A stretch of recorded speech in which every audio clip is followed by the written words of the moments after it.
Big Boss season 9 Tamil. நான் Jackie Sekar, Jackie டிவிக்காக இது ஒரு ஸ்பெஷல் வீடியோ. நம்மோடு இணைந்து உரையாட வந்திருக்கிறார். Voice four signing in. Right. ஒண்ணும் இல்ல. இந்த ம். ரன்னருக்கு நாமத்த தான் சாத்துவீங்களா? அவன் ரன்னர்ன்றவன் வந்து அவ்வளோ ஏப்பச்சொப்பையா? இப்ப 2 விஷயத்த பத்தி பிக் பாஸ் வீட்ல பேசுறீங்க. ஒண்ணு வின்னரு, இன்னொரு பணத்த தூக்கின்னு போறவன பத்தி பேசுறீங்க. ஆனா ரன்னருன்னு ஒருத்தன் வரான்ல. First runner, second runner, third runner இருக்கான். நீ செகண்ட் ரன்னர், தேர்ட் ரன்னர்லாம் கூட கூடாது. ஏன்னா அவனுக்கு சம்பளம் இருக்கு.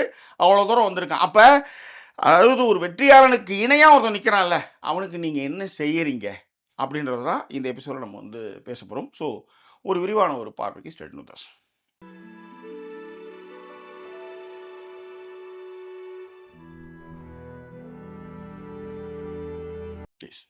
இல்ல இந்த ரன்னருக்கு முன்னாடி ஜாக்கி நீங்க பொட்டி எடுத்தவங்க சொன்னீங்க இல்லையா? அதுல இருந்தே வருவோம். பொட்டி எடுத்தவங்க பாத்தீங்க அப்படின்னா, ஒரு கட்டத்துல கேபி கேபிக்கு அப்புறத்துல இருந்தே பொட்டி எடுக்க கூடாது அப்படிங்கறதுல எல்லாருமே ரொம்ப தீவிரமா இருக்க ஆரம்பிச்சாங்க. அது என்னவோ அதை எடுத்துட்டு நம்ம போக கூடாது. நம்ம எதுவா இருந்தாலும் அதுக்கு அத வந்து எல்லார் மனசுலயும் வந்து விதைக்க ஆரம்பிச்சாங்க. நீங்க கவனிச்சு பாத்தீங்கன்னா, பொட்டி எடுக்க கூடாது, ஃபுல்லா நீ விளையாடிட்டு போகணும், பொட்டி எடுக்கணுங்கிற எண்ணமே உனக்கு வரக்கூடாது. அதாவது ஆனாலப்பட்ட தாமரைக்கே போட்டி எடுக்கல. போட்டி எடுக்க கூடாது. ஏன்னா கான்ஃபிடென்ட் வேற ஒண்ணும் இல்ல. கான்ஃபிடென்ட் இல்ல, கான்ஃபிடென்ட் ஒன்னு ஏத்துறது. ஒரு பக்கம் கான்ஃபிடென்ட் பூஸ்டிங். இன்னொன்னு வந்து என்னன்னா, அது எதுவா இருந்தாலும் அந்த ஃபைனல் மேடையில போய் நிக்கணும். அப்படிங்கிற மாதிரியான அந்த ஒரு மேடையை வந்து நீங்க ரொமான்டிசைஸ் பண்ணி பேசுற ஒரு விஷயத்தை தாராளமா. ஆனா விஜய் சேதுபதி கட்டி பிடிச்சதை வச்சு ஒரு சிங்கிள் டீ கூட வந்து காவேரி டீ ஸ்டால்ல சாலிகிராமத்துல வாங்க முடியாதுன்றதுதான் நிதர்சனமான உண்மை. அதேதான். புரியுதுங்களா? அதை வந்து நிதர்சனமான உண்மையை வந்து புரிஞ்சுக்கிட்டவங்க கேபி, கவின், அப்புறம் சிபி, இந்த மாதிரி பொட்டி எடுத்தவங்க யோசிச்சு பாருங்களேன். உண்மையிலே அதெல்லாம் வந்து வேற லெவல். இது போன சீசன்ல யார் எடுத்தது பொட்டி? போன சீசன்ல வந்து இவங்க சார் பூர்ணிமா. சாரி, பூர்ணிமா அதுக்கு முன்னாடி சீசன் சார். போன சீசன் தலைவர் கிளம்பி போனாரு. அந்த சீசன் தான் பூர்ணிமா பண்ணாங்க. அதெல்லாம் நல்ல மூங்க. அது அதாவது இருக்கிறதுக்கே சம்பளம். அதை வந்து இதான் இப்ப இதுல வந்து இந்த சம்பளத்துக்கு வந்து பயங்கரமா ஃபீல் ஆகுறது யாருன்னு பார்த்தா அரோரா தான். இந்த 18 லட்சம் வந்து எடுத்துக்கணும்னா உடனே முடிவு பண்ணிடணும். இப்போ அப்படிலாம் செய்யக்கூடாது. அப்படின்னா நீங்கள் முடிவு பண்ணலைன்னா உங்களுக்கு அல்வா கொடுத்து போயிடுவாங்க அப்படின்ட்டு. சார் இதுதானே சார் வழக்கம், இதுதானே சார் எல்லா இடத்துலையும் நடக்கிறது. அப்படி இருக்கும்பொழுது நீங்கள் என்ன சார் நீங்கள் இதுக்கு வந்து ஒரு புது கதையை ஒன்று எடுத்துகிட்டு வரீங்க அப்படின்னு நீங்கள் கேட்கலாம். உண்மைதான். இதே இடத்துல எந்த சீசன் தெரியல, ரன்னருக்கும் 10 லட்சமோ என்ன கொடுத்தாங்க. ஆமா, அது எதுவும் எனக்கு ஞாபகம் இருக்கு. ஆமா, அது வந்து நம்ம இவருன்னு நினைக்கிறேன், பூர்ணிமா சீசன்ல தான் நினைக்கிறேன். ஏன்னா அர்ச்சனா ஜெயிச்சதுக்கு அப்புறம் இவரு அந்த டான்ஸ் மாஸ்டர் ஆனார்ல, அவருக்கு ஏதோ ஒரு அமௌண்ட் கொடுத்தாங்க. மணிக்கு ஏதோ ஒரு அமௌண்ட் கொடுத்தாங்க, எனக்கு ஞாபகம் இருக்கு. அதே நேரத்தில் நிறைய இடத்துல பார்த்தீங்கன்னா ரன்னருக்கு ஒண்ணுமே இருக்காது. இப்ப நீங்க ரன்னருக்கு ஒண்ணுமே இல்ல, அல்டிமேட் ஆரம்பிச்சு பாலாஜி வந்து ஒரு சீசன்ல வந்து ரொம்ப கெட்டவரா இருக்காரு. அடுத்த சீசன்ல அப்படியே மாட்டு நல்லவராகி கபால்னு கப்பிடிச்சுன்னு போறாரு. அதுவும் ஒரு கார்பரேட். அந்த மாதிரி விஷயம் பண்ணா கூட ஒன்றும் பிரச்சனை கிடையாது. நீங்க அதையும் அது வந்து யாரோ ஒருத்தவங்களுக்கு பண்ண ஆரம்பிக்கிறீங்க, மற்றவங்க யாருக்கும் பண்ண மாட்டீங்க. ஆனால் இது சும்மா ஜோக்காக சொன்னது.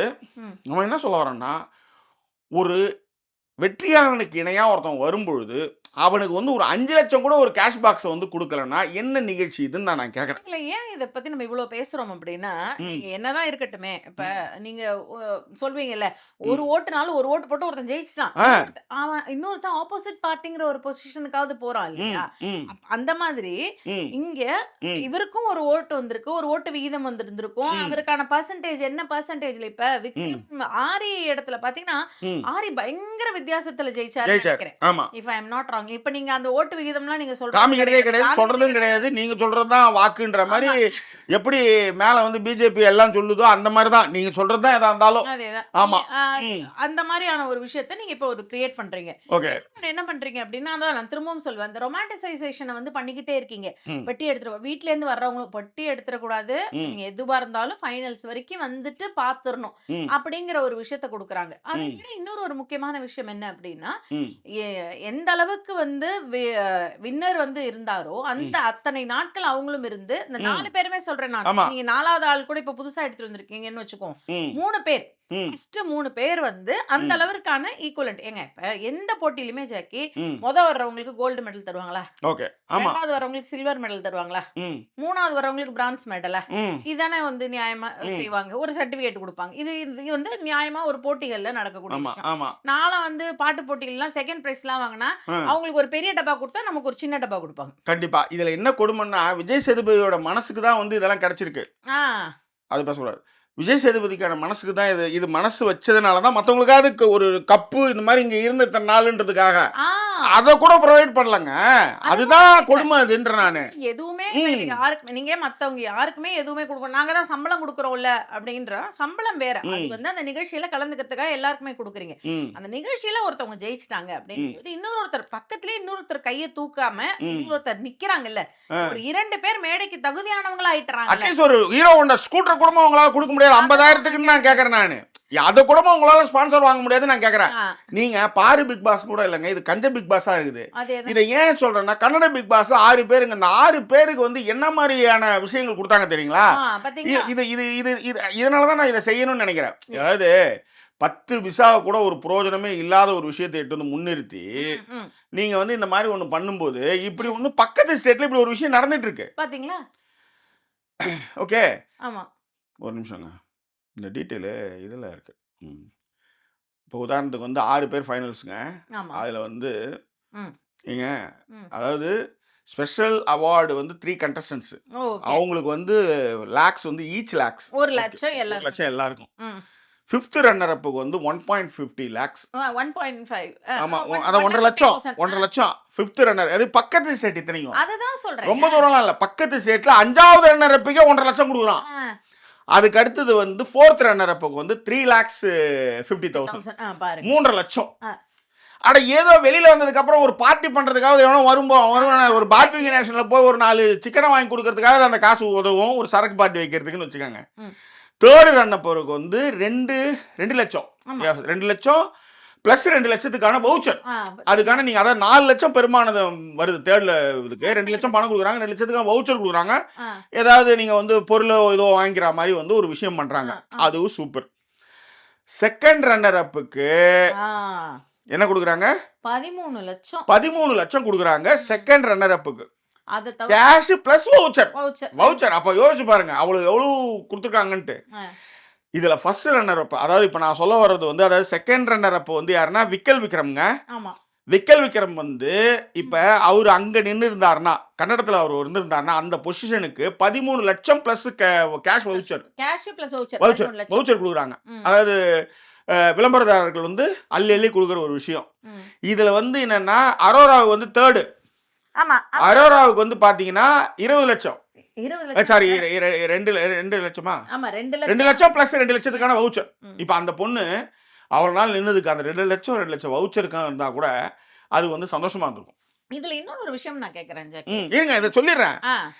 ஃபர்ஸ்ட் ரன்னர் அப்புக்கு வந்து 16 லட்சம்.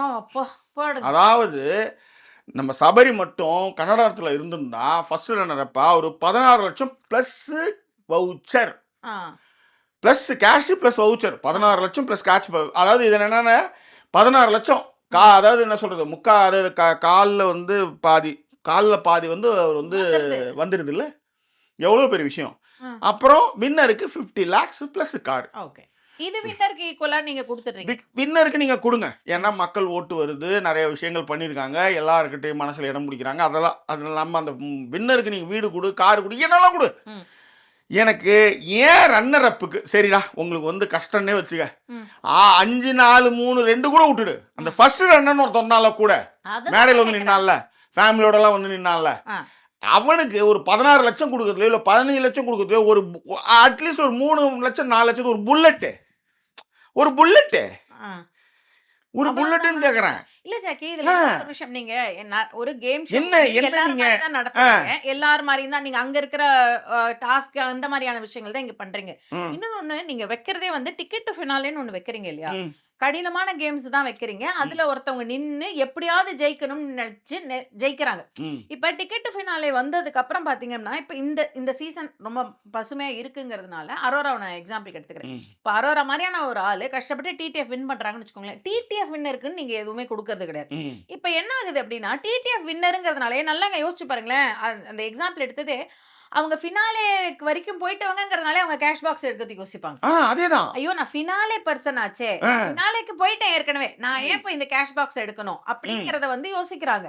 அப்ப நீங்க டிடிஎஃப் வின்னருக்கு வந்து என்னோட தாட் ப்ராசஸே டிடிஎஃப்னு ஒரு போட்டி வச்சு அதுல ஒருத்தர் வின் ஆகி ஃபினாலேக்கு டைரக்டா வந்துடுறாங்க. அது உடல் உழைப்போட மன உழைப்பு எல்லாம் செலுத்தி, இது வந்து மத்த விஷயங்கள் மாதிரி கிடையாது. டிடிஎஃப்னு நான் சொல்றேன், நீங்க சொல்ற எல்லா விஷயத்திலயும் ஒருத்தவங்க நின்னு எல்லாரோட பாயிண்ட் எடுத்து நேர்மையாக குறைந்தபட்ச நேர்மையோட விளையாட்டு அவனுக்கு என்ன மரியாதை நீங்க கொடுக்குறீங்கன்னு கேட்கறேன். அவங்களுக்கும் நீங்க எதுவும் தர மாட்டேன்றீங்க. அடுத்து அவன் உழைப்ப உறிஞ்சி சாப்பிட்டீங்கன்னு வச்சுக்கோங்களேன், வீணா போயிடுவீங்க. இதுக்கு ஏன் சொல்றேன்னா, எங்க அப்பா சொல்லுவாரு, ஒருத்தவன் வந்து வேலை செஞ்சு முடிச்சு அவன் வேர்வை துளி காயறதுக்குள்ள அவனுக்கு காசு கொடுக்கணும்.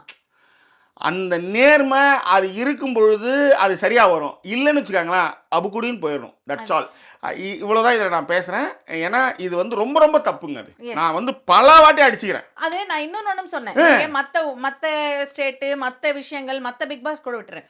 உங்களுக்கு நீங்க விஜய் டிவில நடத்துற சூப்பர் சிங்கர்னு ஒரு போட்டி நடத்துறீங்க. அதுல ஃபர்ஸ்ட் வரவங்களுக்கு ஒன்னு கொடுக்குறீங்க, செகண்ட் வர யாருக்கும் எதுவுமே கொடுக்கறது இல்லையா? அதே தானே கொடுக்குறீங்கல்ல, எல்லாருக்கும் ஆட்சியாவது அவுத்து கொடுக்குறாங்க. இங்க ஒண்ணு ஒரு கூலிங் கிளாஸ் கூட கிடையாதுங்க சபரிக்கு. அதுதாங்க மேட்ரு. பாடினா கொடுக்குறேன் சார். இதுல வந்து அதுதான் நான் சொல்றாங்க. ஏதோ ஒண்ணுங்க அங்க இருந்து ஒரு நினைவு பொருளா வச்சுக்கிட்டு, அதுவும் அந்த நல்ல வேலை விஜய் சேதுபதி அந்த இதை அந்த என்னது தினோண்டு அது அதை கொடுக்கலன்னு வச்சுக்காங்க, அதுவும் இல்லாம போயிருக்குன்னு சொல்ல வரேன் நான். கொடுத்தாரு. ஆமா, அவரு கொடுத்தாரு. நான் என்ன சொல்றேன், இப்ப நீ என்கிட்ட வந்து ஒருத்தர் கேட்பாங்க, சார் உங்களால பிக் பாஸ் இதை நீங்க பண்றீங்களா சார்? நீங்க இல்ல சார் எனக்கு அது இல்ல விட்டுடுங்க, அது சரியா என்னால செய்ய முடியாது நான் சொல்லுவேன். அப்படி சொல்லிட்டீங்கன்னா பிரச்சனை இல்லை, இல்ல மூடிடுங்க, ஒன்றும் பிரச்சனை கிடையாது. ஆனா ஒருத்தனோட உழைப்பை உறிஞ்சி அவனுக்கு எதுவுமே செய்யாம அனுப்புறது இருக்குல்ல, அது யாரா இருந்தாலும், அங்க யாரு நின்னாலும் சரிதான், அங்க கமிர்தி நின்னாலும் சரி, பாரி நின்னாலும் சரி, யாராக நின்றாலும் சரிதான், அது ரொம்ப தப்புன்னு தான் இங்கே நம்ம எடுத்துரைக்கிறோம். இது குறித்தான உங்களுக்கு கருத்துக்களை பின்னூட்டங்களை தெரியப்படுத்துங்க. மீண்டும் வேறொரு எபிசோட்ல உங்களை நாங்கள் சந்திக்கிறோம். அதுவரை நன்றி கூறி விடைபெறுவது உங்கள் ஜாக்கி சேகர் மற்றும் வாய்ஸ் ஓவர் சைனிங் ஆஃப்.